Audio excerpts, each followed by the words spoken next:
श्री कृष्ण गोविंद हरे मुरारी, हे नाथ नारायण वासुदेव। श्री गोपाल कृष्ण चंद्र भगवान की जय। प्रिय भक्तों, एक बार युधिष्ठिर ने भगवान श्री कृष्ण से पूछा कि हे केशव, पौष मास के कृष्ण पक्ष की एकादशी का नाम क्या है और उसके व्रत का महत्व क्या है, यह आप विधि पूर्वक कहने की कृपा करें। भगवान श्री कृष्ण ने कहा कि है युधिष्ठिर, इस एकादशी का नाम सफला एकादशी है। इस एकादशी के दिन श्री भगवान नारायण जी का पूजन विधि पूर्वक करना चाहिए। एक अत्यंत प्राचीन समय की बात है कि चंपावती नगरी के राजा महिष्मान के 4 पुत्र थे। बड़े पुत्र का नाम लुम्पक था। वह ब्राह्मणों का निंदक और पर स्त्री गमन करने वाला था, वैश्यागामी था। जब महिष्मान राजा को पुत्र की दशा का वृतांत ज्ञात हुआ तो बहुत दुखी हुआ और उसे बहुत समझाया। जब वह नहीं माना तो उसे देश निकाला दे दिया। तब लुम्पक वन में जाकर रहने लगा और अपने पिता के नगर में रात्रि को चोरी कर धन ले जाने लगा।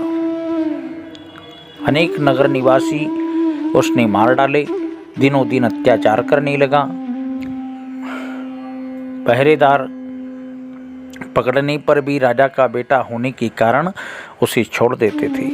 एक दिन पौष मास में कृष्ण पक्ष को एकादशी के दिन वह शीत के कारण मूर्छित हो पीपल के वृक्ष के नीचे गिर पड़ा और अचेत अवस्था में दशमी की संध्या से एकादशी के दिन के दोपहर तक पड़ा रहा। जब सूर्य की गर्मी मिली तो उसकी मूर्छा दूर हुई। वो भूख से व्याकुल होने के कारण भोजन प्राप्त करने में व्यस्त था।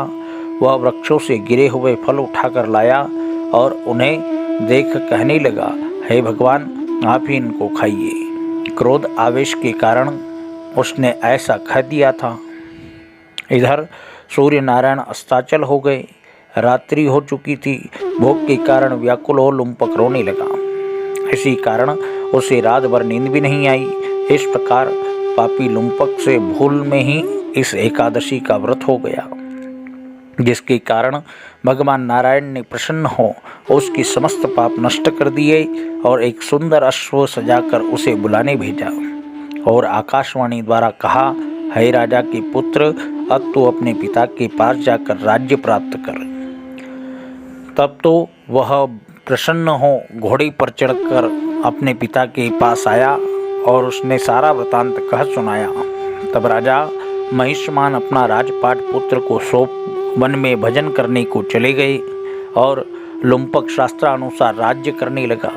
वृद्धावस्था आने पर लुम्पक भी अपने पुत्र को राज्य दे तपस्या करने चला गया।